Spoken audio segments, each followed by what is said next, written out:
दोस्तों आज की वीडियो में हम लोग बात करेंगे भारतीय संविधान के भाग 11 के बारे में। दोस्तों भारतीय संविधान का जो भाग 11 है वो केंद्र और राज्य के बीच में शक्तियों का सीमा बताता है और इन दोनों के बीच में संबंधों का वर्णन करता है। दोस्तों इस भाग से संबंधित अगर अनुच्छेद की बात करें तो इस भाग से संबंधित जो अनुच्छेद है वो अनुच्छेद है 245 से लेकर 263 तक।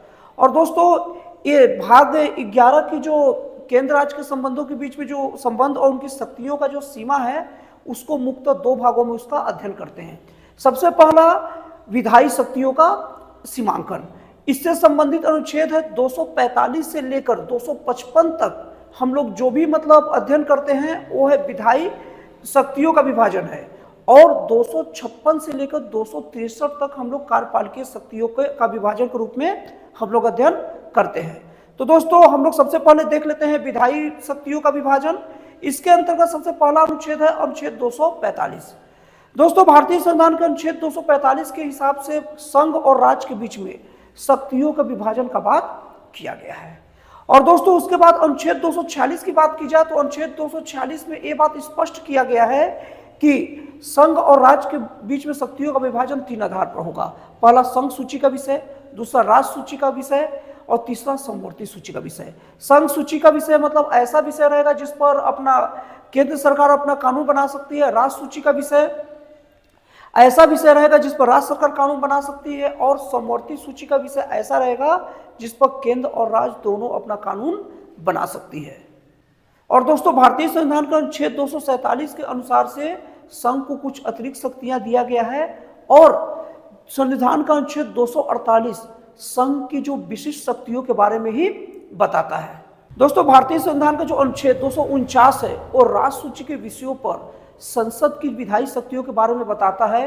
और दोस्तों संविधान का अनुच्छेद 250 ये बताता है अगर आपात स्थिति चल रही हो तब राज्य सूची के विषयों पर संसद के कानून बनाने की शक्ति को लेकर बताया गया है। दोस्तों संविधान का अनुच्छेद 251 और 252 ये दोनों के दोनों अनुच्छेद हैं वो ये बताते हैं कि अगर संघ सूची और राज्य सूची अगर इन दोनों को दोनों अपना कानून बनाए और अगर इन दोनों के बीच में अगर विरोधाभास हो जाए तो किसकी कानूनों की प्राथमिकता होगी वो हमारा भारतीय संविधान का अनुच्छेद 251 और 252 बताता है।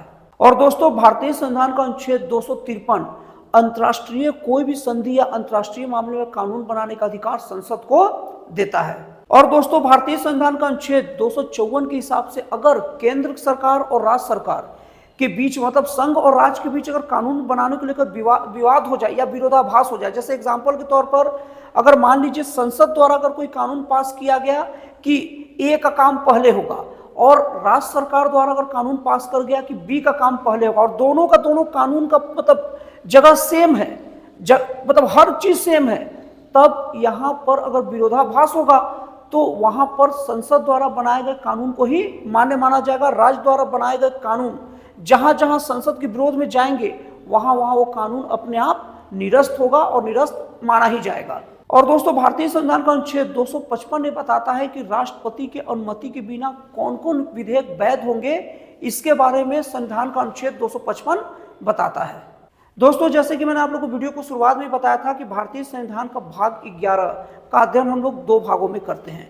पहला भाग जो है उससे संबंधित अनुच्छेद क्या है 245 से 255 जिसे हम लोग विधायी भाग कहते हैं, जो अभी हम लोगों ने जिसका अध्ययन किया। और दूसरा भाग है संविधान का अनुच्छेद 256 से 263 जिसे हम लोग कार्यपालिकीय भाग कहते हैं और इसके बारे में अब हम लोग जानेंगे। और दोस्तों आप लोग को बता दूं भारतीय संविधान का भाग 11 ही ऐसा है जिसका अध्ययन 2 भागों में किया जाता है। तो दोस्तों कार्यपालिकीय अगर अध्ययन के बारे में बात करें तो भारतीय संविधान का अनुच्छेद 256 के हिसाब से ये राज्य सरकार का दायित्व बनेगा कि वो केंद्र सरकार के आदेश का पालन करे, उसके निर्देशों का सबका पालन करे। और दोस्तों भारतीय संविधान का अनुच्छेद 257 एक संसद को अधिकार देता है कि वो राज्यों को निर्देश दे सकता है।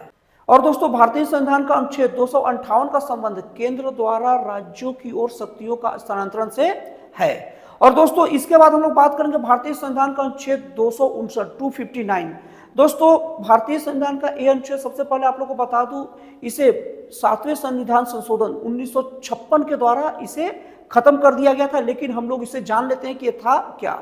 दोस्तों भारतीय संविधान का अनुच्छेद 259 259 के अनुसार अगर राष्ट्रपति शासन किसी अगर राज्य में लगा है तो उसके सारे नियम कानून और सारा का सारा प्रशासन केंद्र सरकार द्वारा किया जाएगा।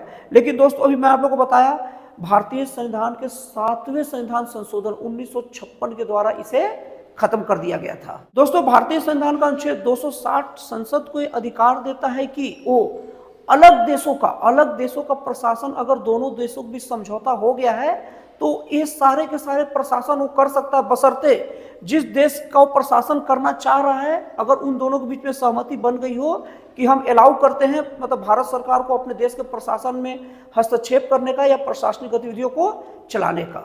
और दोस्तों भारतीय संविधान का अनुच्छेद 261 लोक अधिनियम और न्यायिक निर्णयों के बीच परस्पर मान्यता के बारे में बताता है। और दोस्तों भारतीय संविधान का अनुच्छेद 262 जिसका जिक्र अक्सर होते रहता है, दो राज्यों के बीच में अगर नदियों के जल के बंटवारों को लेकर कोई विवाद होता है तो इसी के द्वारा अनुच्छेद 262 के द्वारा ही इसका हल निकाला जाता है। और भारतीय संविधान का अनुच्छेद 262 के हिसाब से जो भी विवाद होगा दो राज्यों के बीच में उन्हें सहमत करने के लिए, उन्हें सुलझाने के लिए अंतरराज्यीय परिषद का गठन अनुच्छेद 263 के हिसाब से किया जाएगा।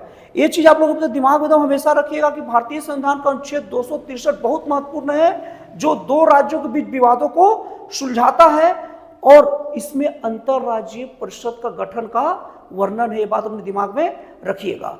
तो दोस्तों इस तरीके से आप लोगों ने देखा कि भारतीय संविधान का जो भाग 11 है वो देश के और राष्ट्र के संघीय ढांचे का पूरे अच्छे तरीके से वर्णन करता है।